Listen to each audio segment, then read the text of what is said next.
and welcome to Ecoholics Heart to Heart with Toppers. Our guest for today is Indian Economic Service AIR 5, Chitwan. Welcome to the show, Chitwan. Thank you, sir. Thank you so much. This winter has indeed brought blossoms for you. Certainly, sir. The new year has been, it's a gifted one.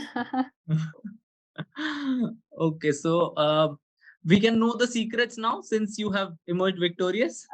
Yes, absolutely. Why not? So I'll try to be as, as liberal with any secret that may be there. So. Okay. So firstly, there's an exciting story behind result checking. And everyone, Oh, yes. even the toppers are very excited to tell those stories to their friends, families. So yes, sir. So result checking, first of all, sir, the result was released quite early. It was 5 days after the interviews were over. So a friend of mine messaged me congratulating me. He sent a celebratory message. He did not mention the rank, but after reading the message, I knew that service is there. I have qualified. This is something that I knew.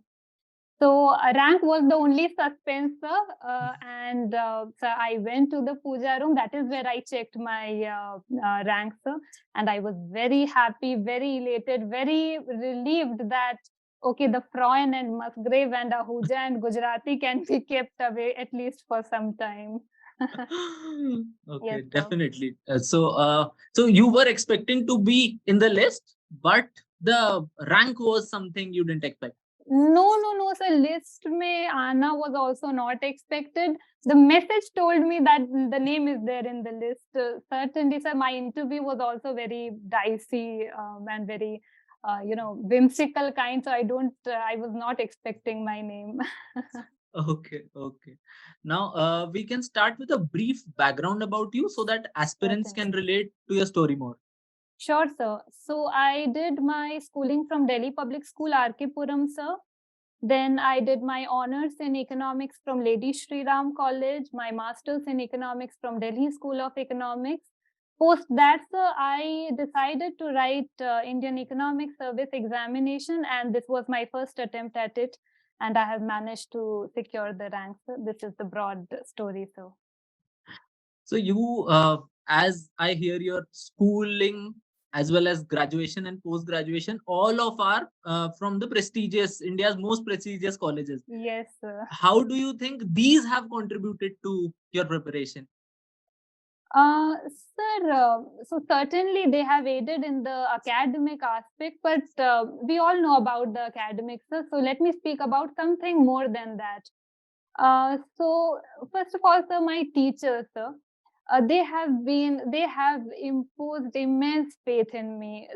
It is so even in the times when I was not able to believe in myself, so they stood by me. They told me that there is only one Chitwan.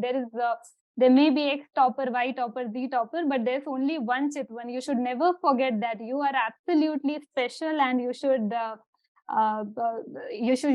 cherish that uniqueness.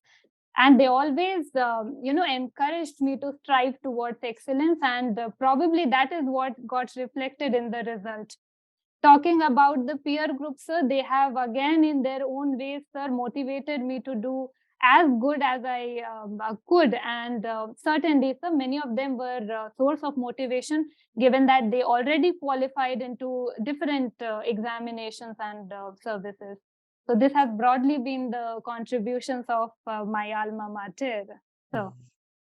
So even after DSE, you didn't choose to sit for placements and directly for the examination? Yes, sir. So the source of motivation, if you ask, was the fact that these school LSR, they all, the things that we study get into practical application when you enter RBI or when you enter Indian Economic Service. When you compete into these examinations, and I felt that I'm more inclined. I have a academic bend of mind, so this is what appealed to me, sir. Okay. So fiscal policy are in good hands now. I hope so, sir. Now is the time to prove the metal. This was just the examination part. So the Definitely. pressure is mounting. Okay, so it is said that well begun is half done. So Right. can you talk a little about how did you start off with the preparation? Right, sir. So four things broadly. First is the syllabus, then is the strategy, then is past year questions, and lastly schedule. So I'll speak up. I speak something about all the four of them, sir. So syllabus is important because see, whatever you are told about this examination by different coaching institutes, by different toppers, is what they tell you. UPSC does not say any of those things. UPSC only tells the syllabus. So syllabus is the sine qua non because it is coming from the horse's mouth, so it can't be ignored. So syllabus is number one. That is the first thing that you should be doing, and probably the last thing also, sir.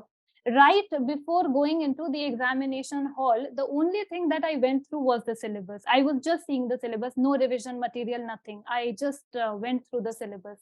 So that should be your starting point. That should be your ending point. Even before the interview, you must know what have you studied.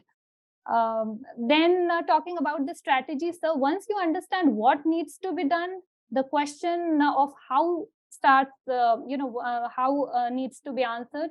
That is for that, so I went through different blogs of different toppers like Isha Barak ma'am, Gaurav Agarwal sir, Abhijit Sinha sir, Tejasvi Rana ma'am. So that is how you understand how exactly to approach this examination. You have to, they kind of guide you as to how should you be following the how the path needs to be charted.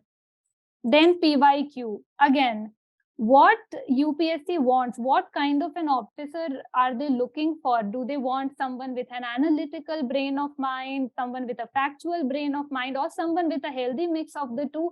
Can only be answered when you start looking at the PYQs. So PYQs again very important. You start understanding what is the weightage, what kind of questions do they ask, which are the focus areas. Again, PYQs last 6 years, sir, because then before that it is hardly relevant. And lastly, I said schedule. So you then need to have a monthly strategy, a weekly strategy, a daily strategy. Though I must admit, sir, I was I somehow managed to complete the targets. But again, I was very flexible with the targets. But then you need to have a proper strategy in place, because if you don't know where are you heading to, then you are a misguided missile. This is the broad understanding, sir. Definitely. So you made it, I think, very structured. Oh, I didn't thank you. ask you that structured way, but that's how toppers are, I feel. No, sir, you're very kind with your words, sir. Now, understanding the tricks of the trade. So let's move paper wise. So people get very confused with the GS part because the syllabus is very wide for GS particularly. So how Right. did you eat that GS frog? GS frog. Okay, so GS may you have one economics part which is handled when you go through the the four economics papers. So nothing different needs to be told about that. Talking about the other three, sir, history, geography, and polity. So for polity, sir, although Lakshmikant happens to be the static, the basic book, but sir, if you go through the questions, you realize that they do not ask you the static part. They focus more on the dynamic aspect. So newspaper was what I think was the most instrumental in my entire preparation. And even if they ask you some static part, I think that can be covered using NCRT. Lakshmikant is one text which is used by the civil service aspirants. I did not go through Lakshmikant. I focused more on the dynamic part. Talking about history, history is very broad because there is one question on ancient, one on medieval, one on modern, then post-independence. This is how they have the questions framed. So for that, I referred to the past year papers and saw that there are few overlapping topics that they ask. For example, Mauryan, they ask every time, Gupt Kingdom, Mughal administration. So I prepared mostly on those areas. So this is what I focused on. Similarly, in modern history, so they focus on Quit India, Royal Navy. This is something that they have asked continuously over past 3-4 years. Even this year, they asked the same stuff. So that is what I concentrated on. And geography. The NCRTs need to be done. I found geography to be the most difficult. I somehow managed to sail through in geography. So I do not have a very good strategy as far as geography is concerned. So, Okay. right. So from GS coming to the English part. So how much did you prepare for English, or did you? So I prepared a lot for English. This is the very honest answer that I should be giving. So the reason is that, see, the very smart people are taking the examination. By smart, I mean they are academically very sound. Masters is the minimum criteria. So it is not the upper criteria. It's not the maximum. You have people who have completed their MPhil. You have people who are done with their PhDs, who are pursuing their PhDs, who are already, who have been employed in as economists in different banks and corporates. So, sir, when we, when that is something you realize that you have to focus on the low-hanging fruits, like general English, like general economics 3. We will speak about that also. So that way, sir, I realized that the general English preparation has to be very robust. I can't compromise on that. So I prepared very sincerely for essay. I think I wrote some 8-9 essays before going to the examination. And thankfully, sir, one of the practiced essays featured in the question paper, I wrote on renewable energy. And then, so as far as Prezi is concerned, as far as I think there's one paragraph writing also, grammar is there. So I practice grammar also. Past 6-7 years, I practiced the grammar questions also. Although they ask you easy questions, but there is no point not doing it. This is what I broadly did, sir. Do you want me to speak on the essay preparation? No, we can proceed. Right, I think right. you had identified the themes which were recurring. Yes, sir. Yes, sir. Renewable energy post the COP meet. 26, right, sir. Right. Very So, true. Yes, sir. So this is what I did, sir. For example, women empowerment is something you should prepare. Environment is something you should prepare. Then science, technology. In fact, artificial intelligence, also they had although I was prepared, but I was more comfortable in the renewable topic. Also, there's one thing that I want to say. Please do not make your answers very mechanical. For example, in the renewable part, I had the ample scope of presenting data of emission gaps, this and that, but then it makes it very boring. I have practiced essays, but then it is a pain to read them again. Hence, I decided not to bore my examiner and make it slightly more interesting, more involving for the examiner. This is broadly what I did for English, sir. Yeah, I think essay paper has been given to show off your creativity rather than just the data part. Right. For data, so you have 5 other papers. Exactly. That is where you can. Yes, sir. So coming to those 4 papers, yes, sir. Which one of the 4 did you find the most difficult? Most difficult, sir, Indian economics. And why? So I think I am more interested in the quantitative aspect of economics. Plus, sir, in D school, we hardly focused on Indian economics, sir. And even the Indian economics that we studied was EPW level Indian economics, which is again not economics, not Indian economics. It is more of mathematical p-value, t-value is what we focus on. So for me, I think Indian economics was the most difficult. I had a tough time with it. Okay. Now, coming to your strength, the G1. Yes, sir. How did you prepare for it? So the preparation, so GE1 consists of micro, statistics, maths, and econometrics. So I'll mention the book and then I'll tell anything exclusive that I did. So for micro, H.A. Lahuja, advanced micro. Then for Statistics, I prepared from internet. For econometrics, Gujarati is the main text that we do. And for mathematics, I prepared only for Leontief and optimization, because that is what they ask. They never ask questions on integration, differentiation.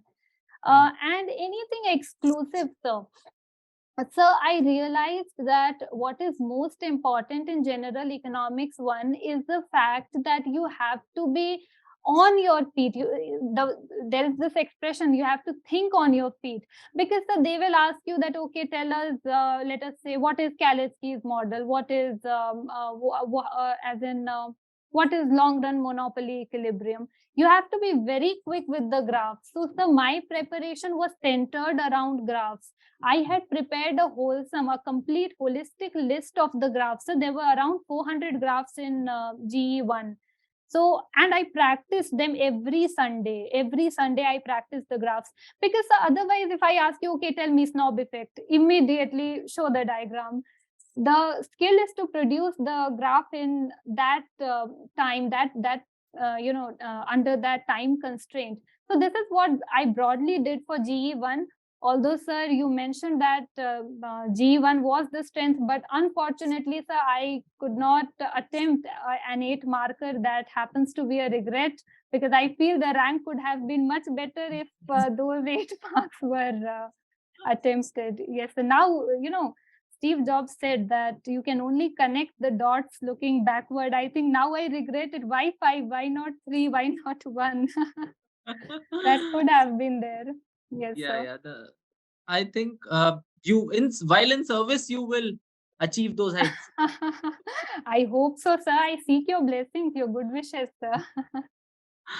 Okay, so I also feel that you dedicated the time from the geography part to the graphs part. Certainly, sir. Geography was very difficult, so it still happens to be hard. Yes, sir. Graphs is something that I seriously want to tell the aspirants. Please don't ignore that. Even if you're very good with G1, but if you can't produce it in the examination hall, what's the use?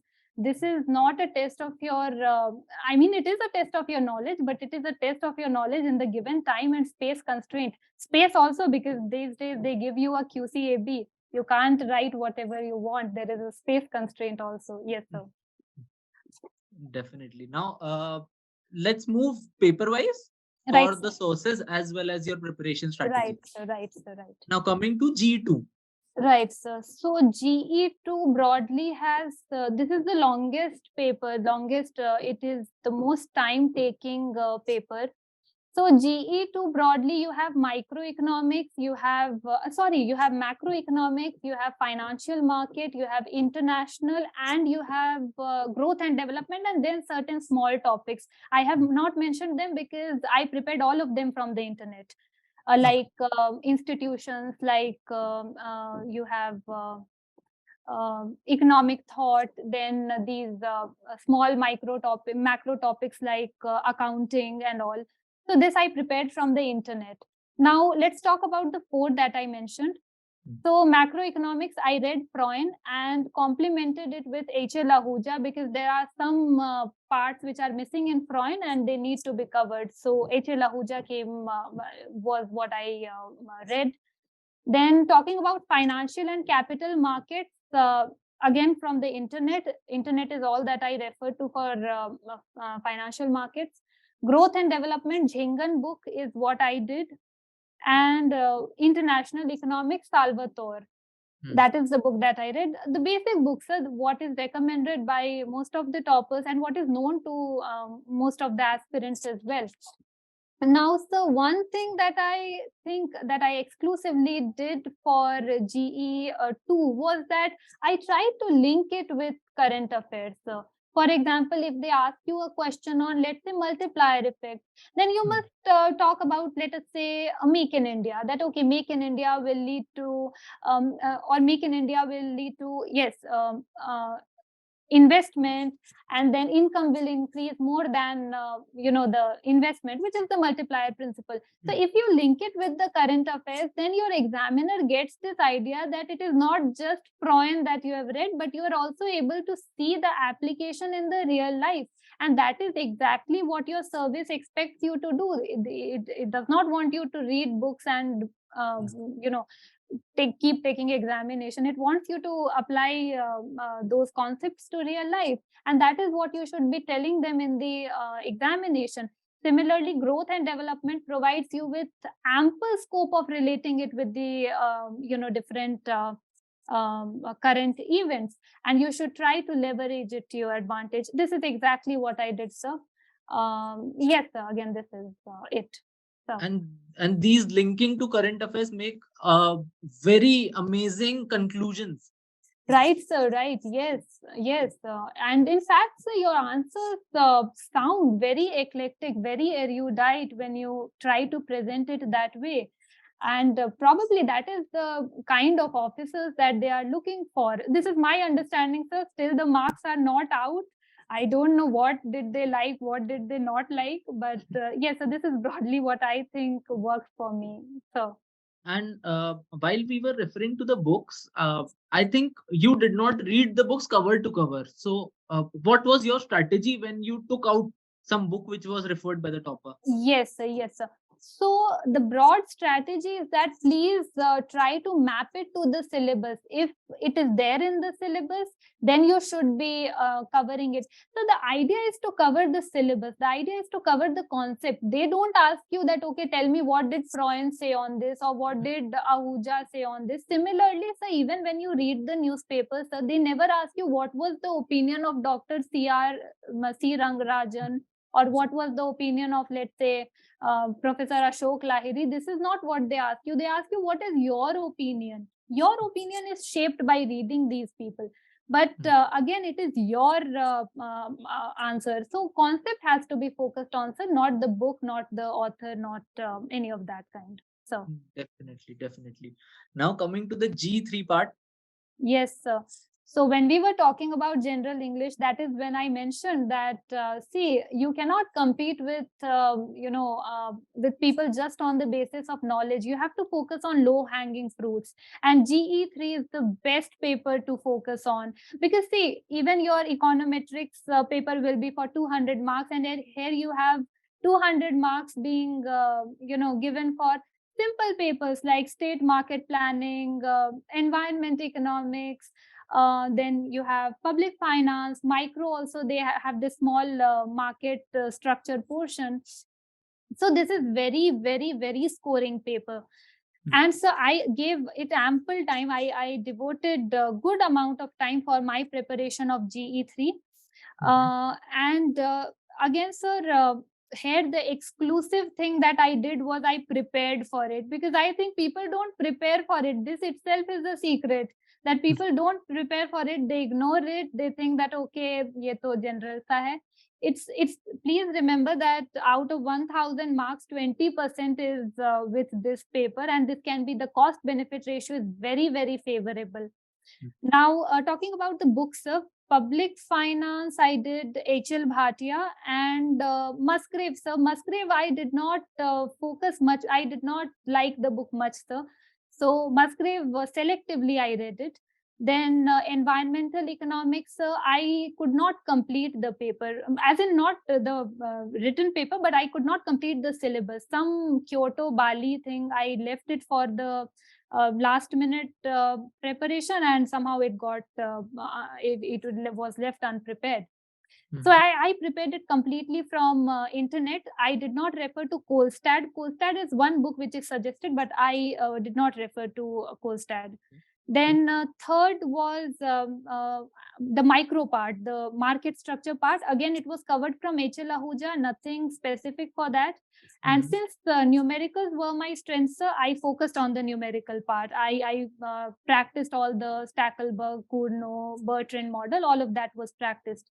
And state market planning, again, sir, if you go through the paper, there are typical questions that are asked from that part. I focused on them, sir, and that is how I prepared. least time, most output, least input, most output paper, so best paper of economic service examination. Yes, Okay, that's amazing. Like right. So, how not everyone was focusing on.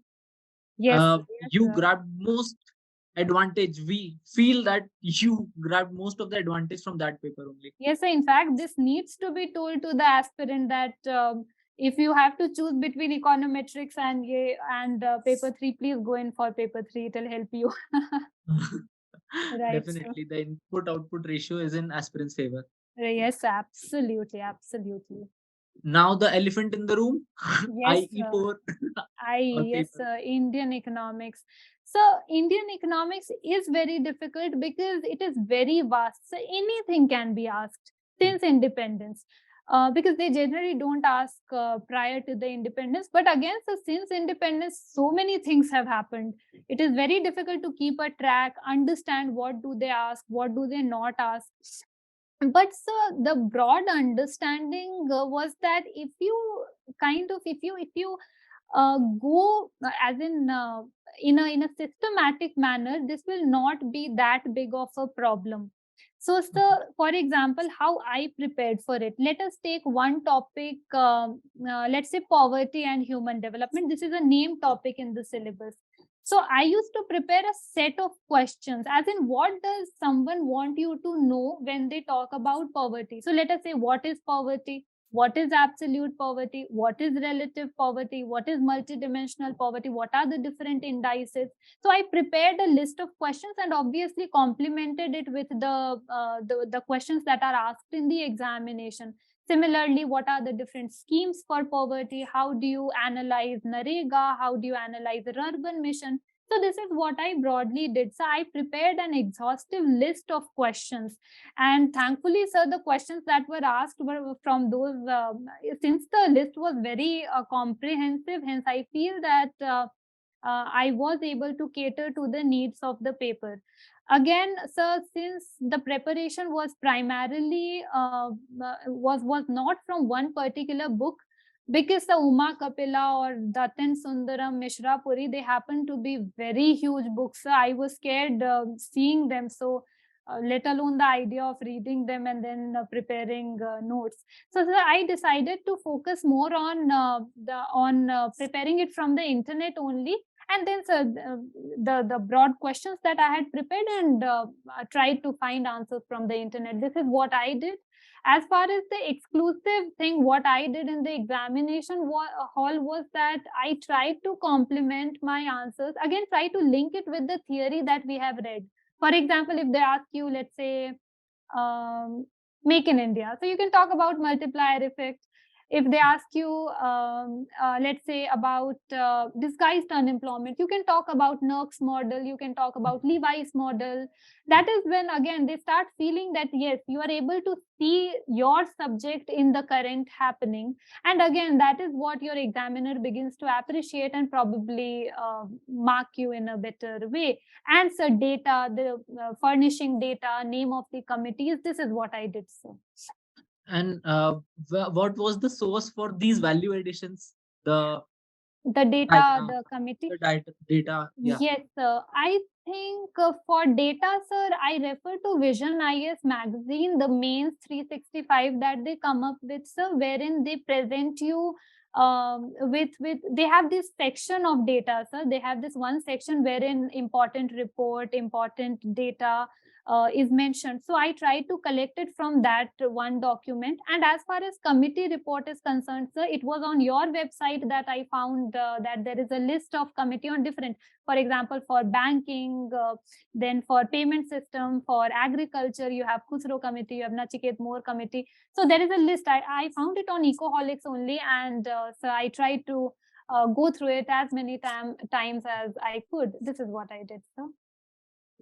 So even I feel the IE paper is more inclined towards the contemporary part of it. So Yes, they do yes. not want you to learn about the theories which had existed. Right, sir. Right. Very true. So they do not ask you what happened in Narsimhan 1 or what was the Exactly. idea. Yeah, that is true, sir. So again, sir, and even if they kind of mention, even if they even if they focus on those parts, you can link it with the current understanding of the same. You can tell how things have evolved. Although again, I completely agree that they do not ask you what happened in, let's say, 1985 or 1950. That is not the kind of questions that they pose to you. It is mostly contemporary issues, and that is why, say, newspaper reading becomes very crucial, very critical. I think I forgot mentioning that I read The Hindu, and The Hindu was the only newspaper which I read, because I was reading it since beginning, and I was very comfortable reading that. Hence, although I did decide to read Mint and all, but I was not very comfortable switching to those newspaper at the last minute. So I decided to stick to The Hindu. And yes, so this is what I broadly did. So I think that's a sorted strategy, and you have elaborated it very beautifully. thank you, sir. Uh, Thank you so much. Now, coming to the revision strategy, Chitwan, one day before examination, what does she do? Sir, one day. So I was going through the syllabus, I was praying, and I was not looking at any of the revision material. So I was, because I felt that last minute studies create more problems than they do any benefits. So that they don't benefit. So this is what I did. So Okay, and we, I think, have forgotten to discuss the answer writing practice. right, sir. Right. So for that, sir, I did not enroll for any of the test series. Sir, I focused on self study. So I was writing answer. I was correcting my answer. That is why I mentioned that I wrote the essays, and I myself found them boring. So this is what I did, sir. Although now I feel that a third eye view is important. Someone must go through the answers. But again, sir, for answer writing, sir, every Saturday I wrote one past year paper, let's say for G1 or G2, and for 3 hours, sir, under timed conditions. So it was not a 8 hour, 9 hour affair that, okay, I'll write 2 questions now, then after 30 minutes. No, I wrote it properly, timed answers. And then, sir, next day I tried to correct it. Sunday, I mentioned about Sunday that I used to go through the graphs. That is when I corrected my answers. So this is broadly what I did for answer writing. And I tried to match the level of the answer, the quality of the answer with that of the different toppers. I talked about so many blogs. Many of them have posted their answers. And I try to match it with the level of the answers that I was finding in their answer booklets. This is what I broadly did, sir. And then obviously supplemented it with data, with committee. The key idea here is to identify your strength. For example, I was able to recognize that speed for me is never a constraint. Although, sir, this myth was debunked in GE1 when 8 marker was missed. But again, sir, okay, speed was never a problem.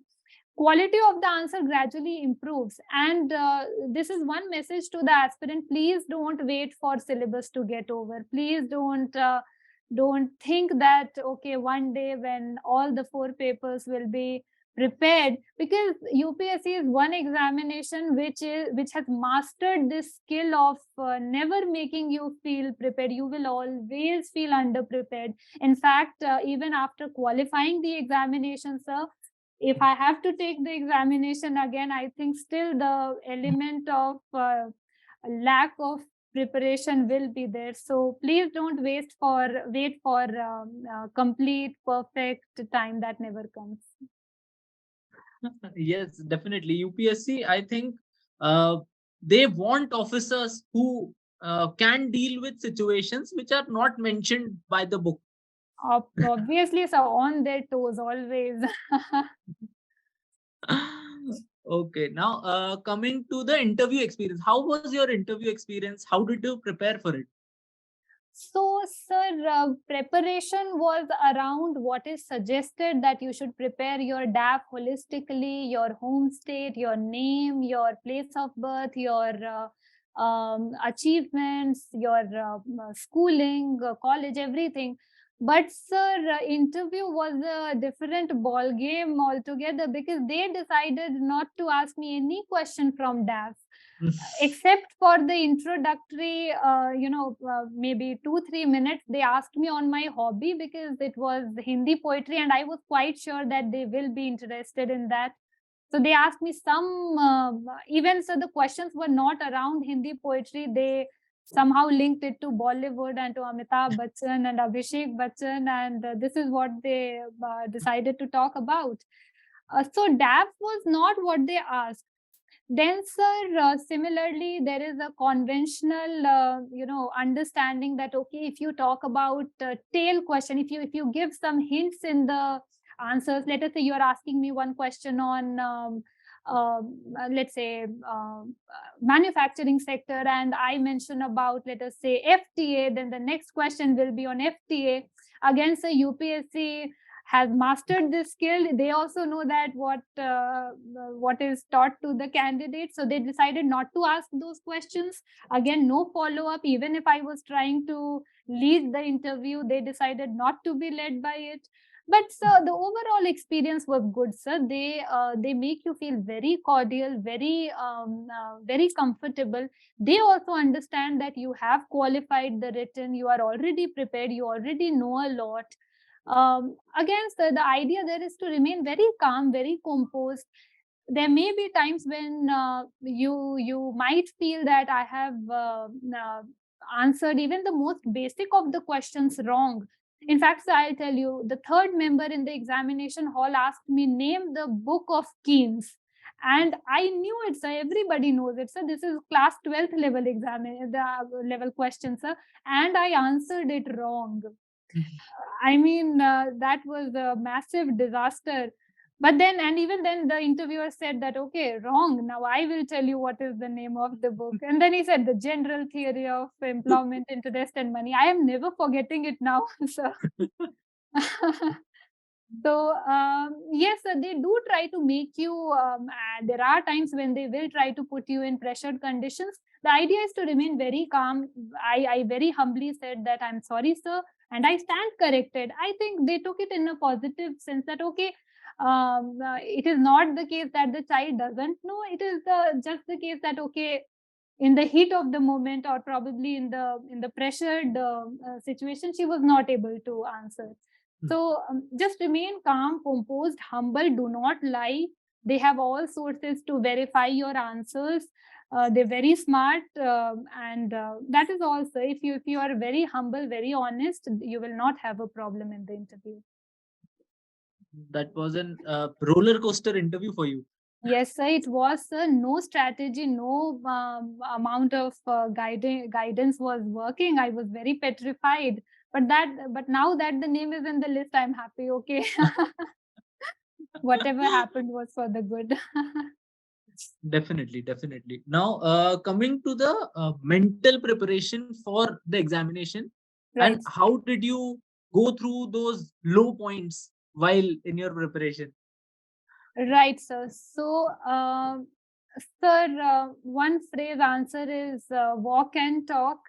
So I went for evening walk every day, and I spoke with my parent. I talked with them every day. This is what I did, sir, because you have to be mentally sane and physically fit if you have to qualify this examination. And this is important because it helps you think through. You're able to see your preparation, because, see, sir, the ability to see yourself, your name in the list prior to even before the result is out, can happen only when the people around you, when you yourself are convinced that what I am doing is right. In fact, sir, let me give you a small example. It is very often said that when a mother is pregnant, when a woman is pregnant, she's able to see her child walking, she's able to feel her child,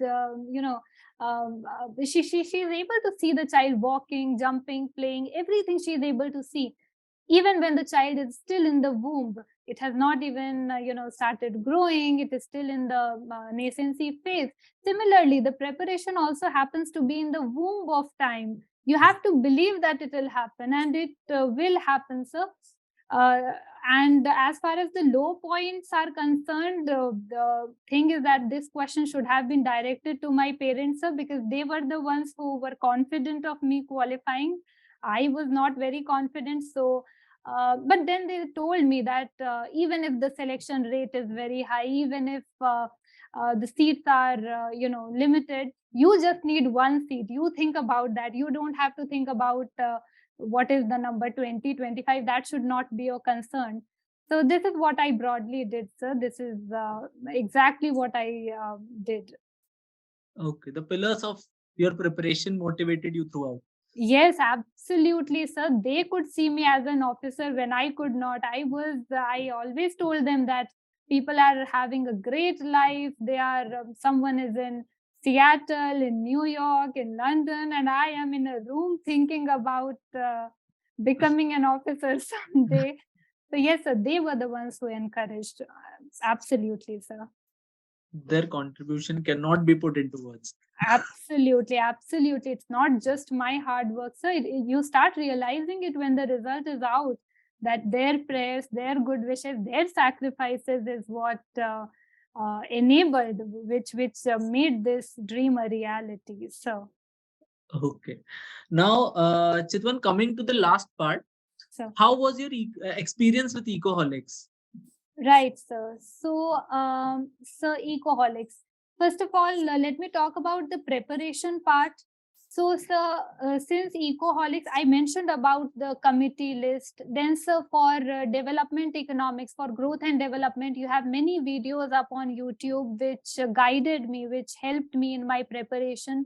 Again, sir, there were many videos pertaining to econometrics, microeconomics, which I did watch on Ecoholics, and it helped me. But before that, since Ecoholics provided us with the current affairs booklet that from beginning with March, I think, no, January to October. Sir, I refer to that, and I'm very thankful to Ecoholics that many of the questions in the interview could be answered by the questions that were posed to me. In fact, most of them probably. Apart from that, talking about the Ecoholics interview experience, sir, although I was not very prepared for the interview, so my interview was not a great one. Savari ma'am, they were very honest in their feedbacks. They were they highlighted my strength, my weaknesses, and gave a positive word of affirmation on how things can be improved and how the marks can be increased. So that way, I'm very grateful to them. And then, sir, I should also talk about the CRM, sir, who coordinated everything, beginning with the basic documentation task to the DAF filling to coordinating different calls with the faculty members. And lastly, sir, the best thing about Ecoholics happened to be Sanat, sir. He is an absolute gold. He always encouraged me, always tried to pep me up. He kept me very motivated. I'm very grateful to him. Thanks a lot, Chitwan, for being a part of our family. Thank you so much, sir. Thank you so much for hosting me. I'm grateful to you, sir.